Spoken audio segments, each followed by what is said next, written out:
Yes, I am. All right, sunny California, good stuff. I'm over in Nashville and it is 95 degrees and humid and it's hot already. I need some of that California weather. Right. Yeah. But Dr. Sideroff, man, it is so good to talk with you today. And I'm very excited for this conversation. When I got introduced to your book, I was like, oh, yeah, this is something that I know I want to read. I know people like just friends that listen and watch this podcast and show are all people that are, I would consider high achievers. They love learning about this, how to think about things, how to get through tough situations, how to become bulletproof, whether work, life, and how that works. And so it's an honor to have you on the Books for Guys podcast and to talk about this, Dr. Sideroff, because what you've been studying for the past 4 decades, I'm very curious about. It's very interesting. Well, I'm happy to be here, Chris. Thanks for having me. And yes, resilience is at the heart of everything in our lives, whether we're thinking of health or whether we're thinking of performance, relationship, satisfaction in life. It all begins with having resilience because life throws you out of balance. And when you're out of balance, you don't perform at your best and your body doesn't function at its best.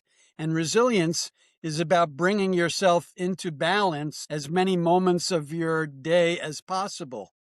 So it's at the heart of everything that goes on in our lives. Yeah, that's right. And you broke that down perfectly because I could think of about 10 different things already today I've had to find some resilience in to keep going. But Dr. Sideroff, I want to make sure I tell everyone the title if they haven't seen it. Your book is called The 9 Pillars of Resilience, The Proven Path to Master Stress, Slow Aging, and Increase Vitality. And just to kind of kick off my first question for you, where did you, and I know you were an athlete in college, and I'm assuming you probably played sports growing up even before then, but when did you realize that studying resilience and going deep into how we operate and how our brains operate and process things and how we deal with different situations, what triggered you to really dive into this path and find that interest?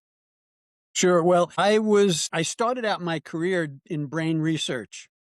And I was an assistant professor at McGill University in Montreal and working with animals. And I was thinking, I want to be able to ask my subjects what they're feeling.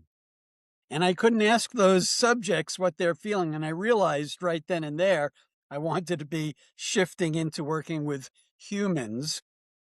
And I was awarded a fellowship by the newly created National Institute on Drug Addiction at the time to study addiction, conditioned aspects of addiction at UCLA. And one of the things that stood out so clearly in my work with addicts is that when they become abstinent, when they clean up their act, their greatest vulnerability to relapse was stress.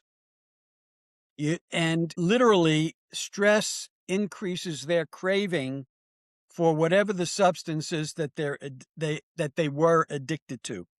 It's like one of my clients said to me, it's like when you're an addict, you're like driving down the road in the station wagon that dates that conversation, SUV, and you get a bill, you throw it in the back. You get a summons, you throw it in the back. You get a divorce decree from your wife, you throw it in your back.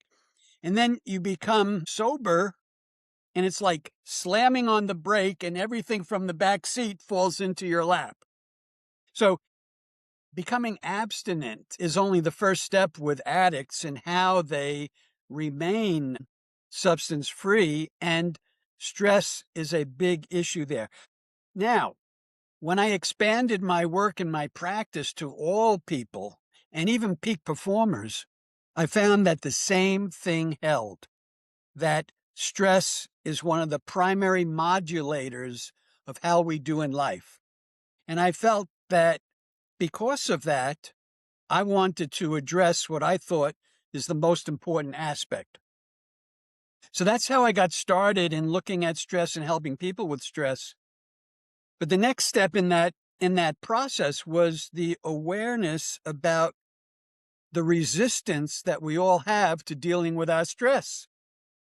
Strange, we know stress is a problem, yet, I started out giving workshops to executives and they all came up to me after and said, "Amazing talk. You opened my eyes to this. I'm going to follow up." But, I'd reach out to some of them 2 or 3 months later, and none of them were following any of those. And so I realized that it's a much more complicated issue because if you think about stress in our lives, we know that stress in the short term and within boundaries improves our performance. But there's a limit to that. And what happens with most of us is we push way beyond that optimal range of stress, where it serves us, where it's good for us, where it enhances performance. And we push out beyond that. But here's an interesting thing, Chris. If you think about all the successes you've had in your life, I guarantee all or most have been associated with stress. Yeah. Being pushed a little bit back against the wall type of Well, scenario. you're preparing for an exam, you're preparing to give a presentation for a meeting, you have a deadline with an important product you're working on, whatever that might be. So there's stress and then there's the reward. Now, one of my mentors at McGill University in Montreal was the pioneer in neuroscience, Donald Hebb. And he's the one that said neurons that fire together wire together. So what happens with us is that, well, two things happen to us that are important to this conversation. The immediate, what I'm referring to is that our brains have automatically put success and stress together. Neurons that fire together, wire together. So we are conditioned because of our successes to seek out stress in our lives. So this is another complicating factor, right? The other complicating factor about neurons that fire together, wire together, is that in our childhood, the things that help us survive are the things that help us stay attached to our primary caregivers, the people we are dependent on for survival. So again, those lessons of childhood have been locked into the neural networks in our brains. And those are not necessarily, in fact, most of the time, they're not the best lessons. They may be lessons that say the world is dangerous. They may be lessons that say you're not okay, you're not good enough. And so those lessons also get locked in to our neural networks. And so when I shifted into focusing on resilience, I realized it's not the same thing as stress management. It's not just you practice a relaxation exercise. It's not just that you don't react to this situation or that situation. And that's where I laid out my model of resilience that has 9 components, because the 9 components address everything that goes into our optimal functioning. And so it's right there, all in this one package of these 9 pillars, step by step on how you become more resilient, which sometimes means practicing a relaxation exercise, but sometimes it means identifying unfinished emotional business that you have, emotions that haven't been dealt with, and work through them, because when you don't, they unconsciously motivate and drive a lot of our stressful behavior. Yeah. So I just No, said a whole mouthful, but no, that's good. Now, I want to continue this because you were talking about how things that aren't necessarily good can get interlocked into these neurons as well. And I'm curious to know if they're there, what's the step to being able to unlock and get those removed? Because I think you were hinting at that's the hard part. An addict relapsing. I'm thinking of that too. I'm thinking like stressful day at work. I go like, I need a beer. Well, I don't need a beer. I've got the discipline to say like, I don't need it. I'm probably better off without it. That's the easy out. But I could see where I could use that as an excuse or an escape for a little bit to just forget about the problems, enjoy a beer, and unfortunately, I'll feel worse later for that decision, and I know I will. But that again kind of goes back to some of those things you look at too. But how do you remove some of the things that don't need to be there?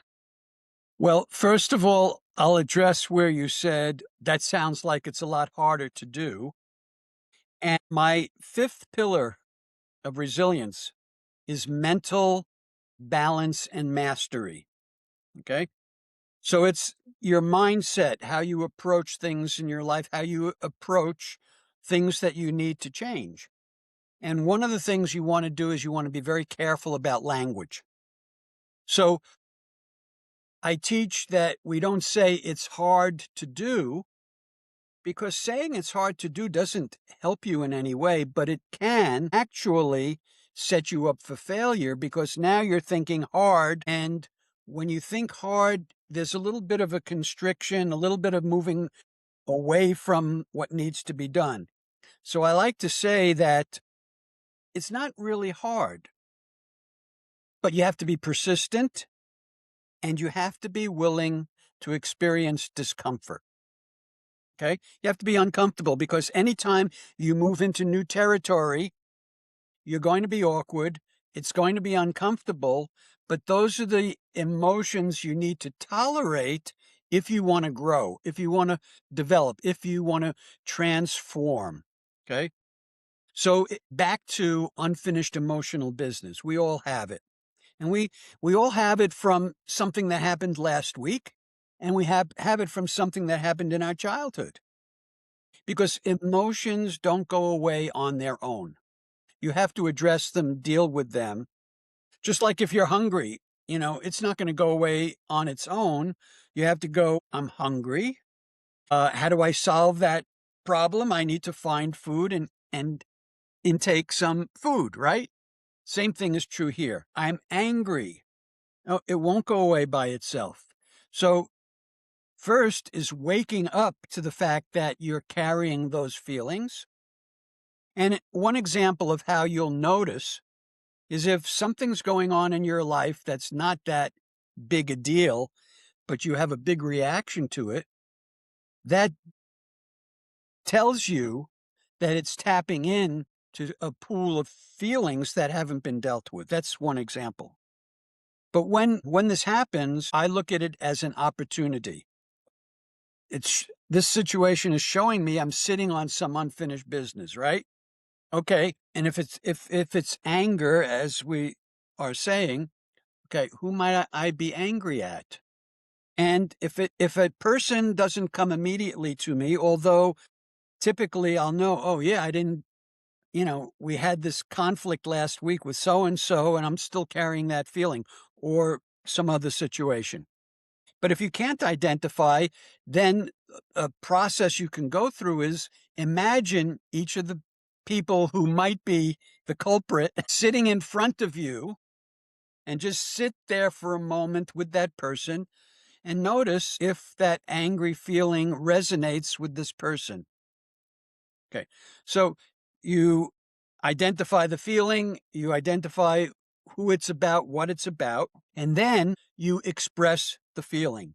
A lot of people say, oh, well, I can't go and tell that person because they're not going to agree with me. They're going to get even more angry at me. They're going to reject me.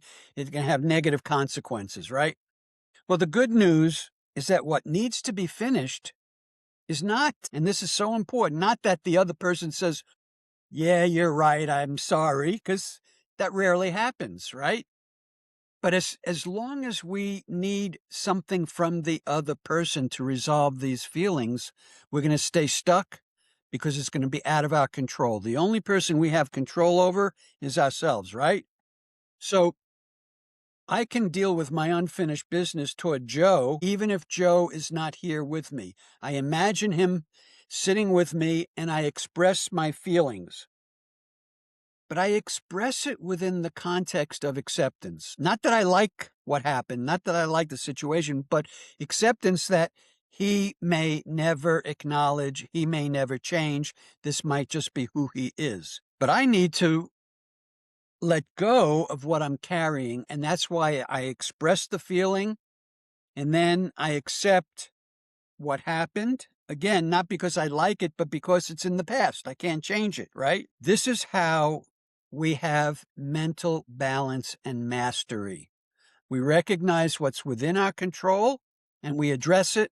We recognize what's not in our control and we let go and accept. Man, I love that. To the very first thing you caught, and I'm so glad you caught that and talked about the power of language. And I assumed something was hard. And it's so funny you say that. I just heard a conversation. I don't know if you know who Charlie Rocket is, but he's someone that's overcome a lot of things and has a really cool story. But he talks about that exact thing. He was an overweight guy, wanted to do an Ironman, but before he even started training, he flipped the switch and told himself, this is going to be easy.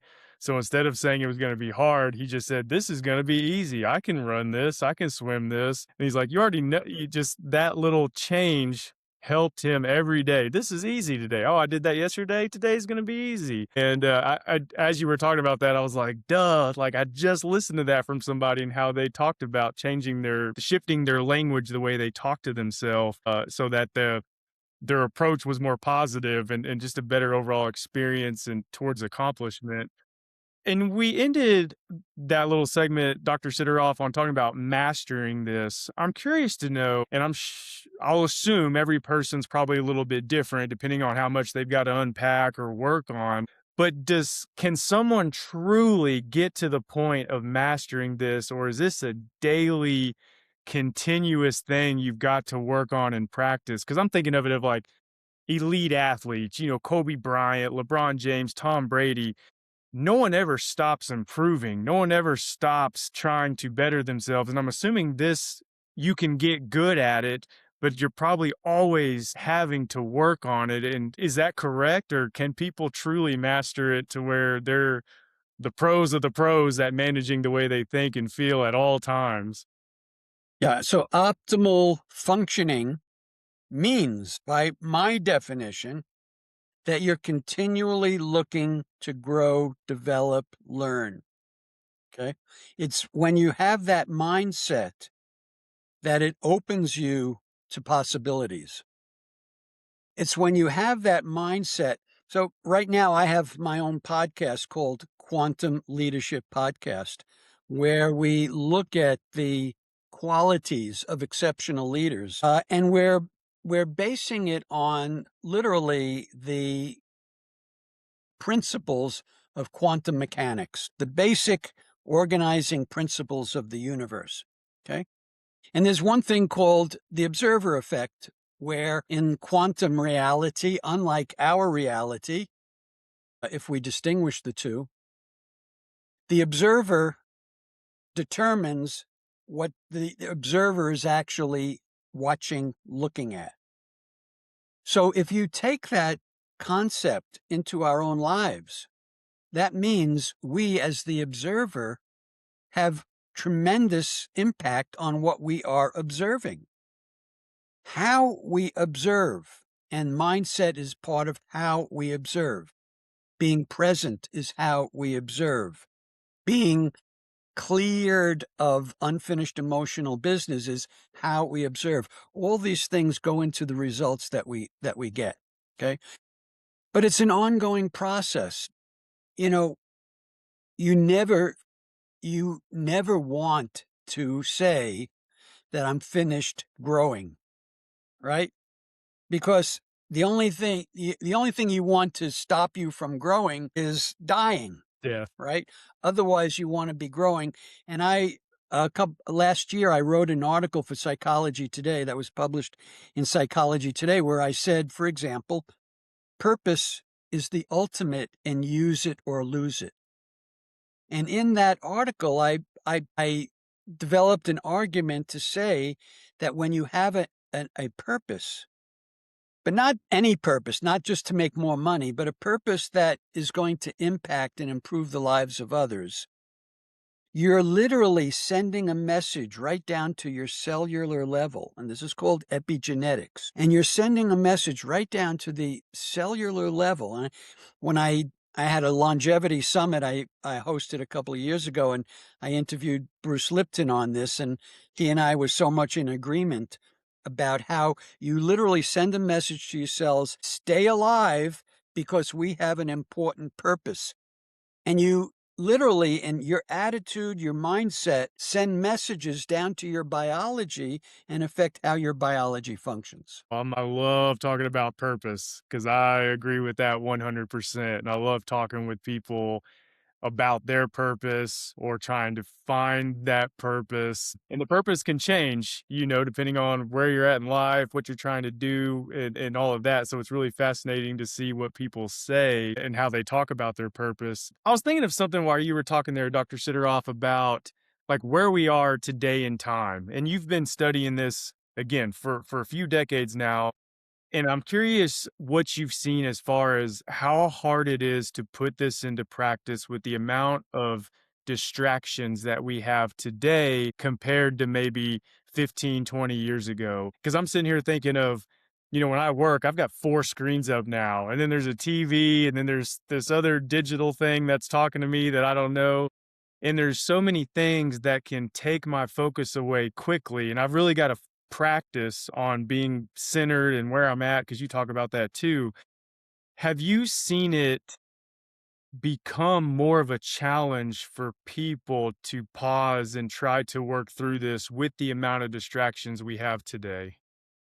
Mhm. Well, the world is speeding up and the velocity of change is increasing and the complexity of the world is increasing. And, people focus on AI, but AI is only one of perhaps a half dozen to a dozen disruptive technologies and factors. And all of these changes are interfacing with each other, magnifying the rate of change. So that's happening. Again, we don't want to say it's impossible. We want to say, okay, how do we address this growing complexity and this speeding up of what's going on in our lives? Because one of the things that it does, as you just pointed out, is it pulls us in different directions. And every pull in a different direction takes energy. And let's get down to the basics of how our bodies function. Our bodies function on producing energy for whatever we're doing in our lives, in our world, right? So when something pulls us over here and something pulls us over here, it's pulling some of our energy. We don't have unlimited amounts of energy. And so we want to be very careful about where we send this energy. And if we're passive and, okay, that looks interesting, that looks interesting, because we are being controlled by these outside forces who it's their business to attract our attention. We won't have the energy for the important things. And that's really important to say, because if I'm distracted and my energy's going out here, my mind body, every moment of every day, is making choices and decisions where to send that energy. Okay. Now, if I'm stressed, if I'm worried about all this stuff, I'm going into the stress response, which is defend and protect. Well, my my my brain body prioritizes defend and protect for survival purposes, right? However, it's making a choice. So now it says, "Oh, I have to defend and protect. Let me take the energy that I would otherwise send to my kidneys to filter my blood and put it into defend and protect, because this is the immediate danger. The kidney, the danger is a little bit down the road." But if you're continually having your brain body make those choices to defend and protect, oh, there's this stress, that stress, you are continually removing energy needed for your body's healing and maintenance. And that's where you begin to get breakdown. It's also breakdown of performance, because the more your body's in balance, the more you're able to be focused, the more you're able to do the the things that we're all trying to do. So let me give you the answer. So I Yeah. gave you the problem. Let me give you the answer. There's all kinds of things that are important to do, right? I mean, I have 9 pillars. Well, that's right there. We got 9, but that's everything in those 9, right? But what happens with people is they'll do something that's good for them, but they'll immediately say, "Oh, but I'm not doing this and I'm not doing that are important also." And they'll get overwhelmed. And sometimes because they're overwhelmed, because they feel they're not successful, they'll give up. And that's why I developed the construct of the path. Okay. So the path is a construct. The path is something that's alongside of us every moment of every day. Okay. The path is optimal functioning, right? And I define that path of optimal functioning based on my 9 pillars. So if you're doing something along any of those 9 pillars, like my first pillar is your relationship with yourself. And there's a healthy way to be in relationship with yourself where you're coming from a very positive place, a place of love, compassion, acceptance, support, care, and joy. That's the model of an optimal internal voice, right? If you consciously start talking to yourself from that loving place, and then you take time, 5 minutes, 10 minutes to practice a relaxation exercise. That's pillar number 4, physical balance and mastery. Those 2 steps put you on the path. So now today you can celebrate, I am on the path because I've taken a couple of steps based on this model to become more resilient.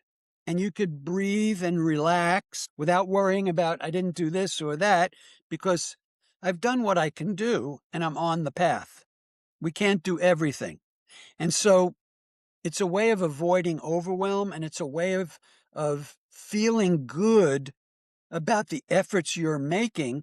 And when you feel good about them and you celebrate that you're doing it that way, it actually enhances the neuroplasticity in your brain for the changes that you're making. I don't think this could be stated enough, Dr. Sideroff. I'm just sitting here thinking, the physical toll it can take on your body to be distracted and have that energy pulled from different things it needs to be focused on. I haven't heard anyone explain it like that, although I conceptually know what's going on and can feel it when that's happening. And I see people who are giving their energy to so many different things that are not important and not a part of those pillars to help them be optimal in their lives. You've got a lot of work to do. You've got a lot of message and talks to have, and you've got to spread this as far and wide as you can, because everything you're saying, I think everyone would agree with. It's just hearing it and practicing it and putting that into their discipline of their daily lives to try and get to that space. I just think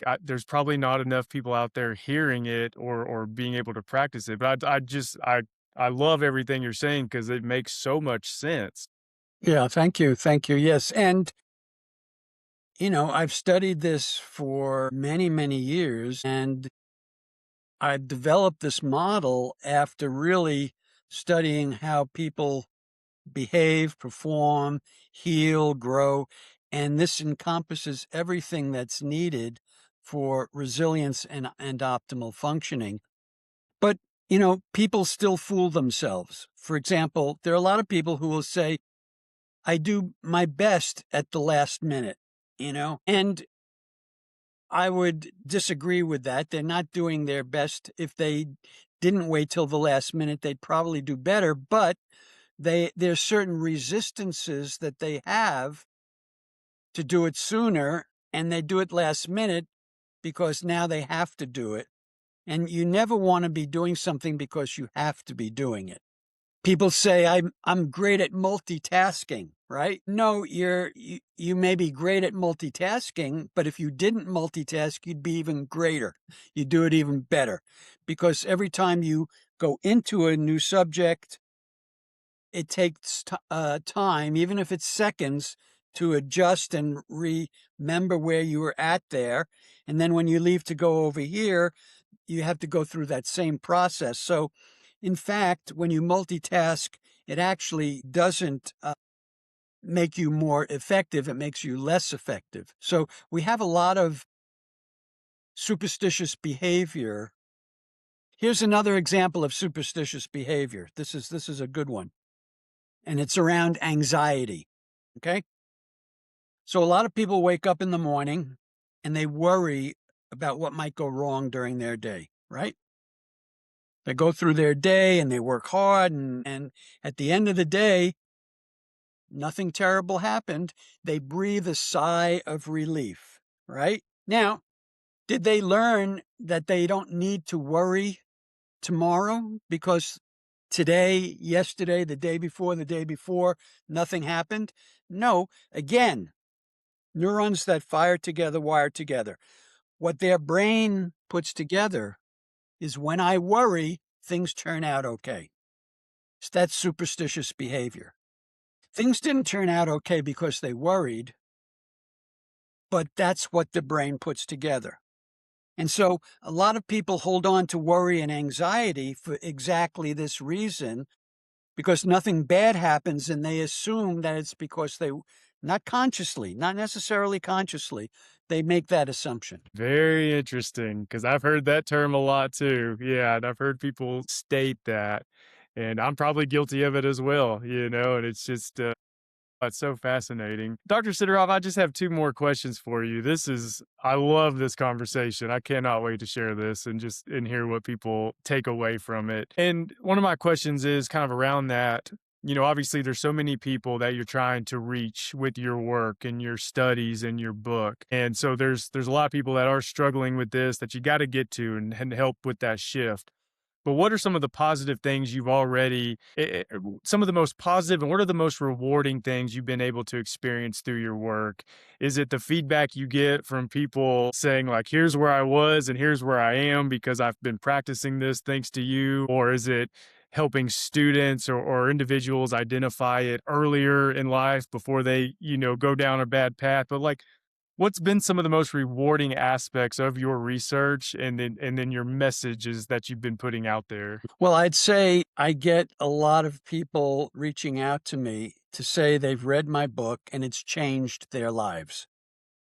And I can't think of a more better response than someone saying that the book changed their lives. So I get a lot of that. I get a lot of people who find that my model really fits with them, who take my resilience assessment, where you answer questions and you get your personal profile along these 9 dimensions, and people saying that really fit my experience. But I'm also teaching my methodology and how to teach the 9 pillars to professionals. And so there are a lot of professionals out there who are using it in their practice. For example, I have physicians who they don't have the time to go into this with their patients. And so they recommend my book, and the patients go back to the doctor and said that, thank you. This is really very helpful. So there are many ways in which this has been really a gift for me and for others. But I'll say one other thing here. A lot of times I'm helping people, or people, whether they're in organizations or not, helping them adapt, which is what resilience is, to either stressful or toxic environments.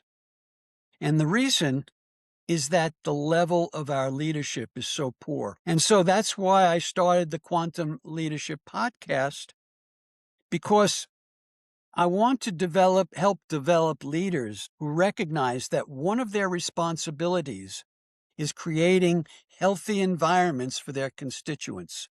Healthy environments mean safe environments, environments in which you're appreciated and accepted, where you can make a mistake and you learn from it rather than get beaten up for it, things of that nature. So this is a process of resilience, developing resilience for individuals. It's also something that leaders need to learn for themselves so that they can then have this in their awareness as they create cultures within the organizations that they lead. That. I love that, and I can hear your purpose coming out, and you know exactly what you're trying to accomplish, and I just love hearing your passion behind your work and what you're working towards. And Dr. Sideroff, I got one last question for you, and it's a question I ask everyone that comes on the podcast, and it's strictly just more of a books for guys question. But I'm always curious to know, what is a book or two that has meant a lot to you personally or professionally, and what's a book that you love to recommend to other people? Well, I'll tell you, one of the sort of philosophers who I follow and I think has some very important messages to say is someone by the name of Ken Wilber. And he's looked at levels of development and he's identified sort of like the next level that he calls integral development. And so he would be a good person to look into, Ken Wilber. Good recommendation. He has not been recommended before, so we'll certainly add that to our list. But Dr. Sideroff, thank you again for taking the time to do this. I love these conversations. I love learning from people like you, and I know a lot of people that follow this particular podcast I know are going to be very interested to listen or watch this. And like I said, I can't wait to share it. I can think of 10 or 15 people I'm going to be texting it to as soon as it comes out, but I can't wait to hear what people say in response. And we're proud to spotlight your book on the website. We're proud to promote it, and just keep doing the good work. You're doing some amazing things, and can't wait to continue following you to see what you continue to do in the world in helping push this message out there. So thank you, Dr. Sideroff. Well, it's my pleasure, Chris, and thank you. You asked some good questions, and I appreciate the opportunity to share this with your audience. Absolutely. Thank you.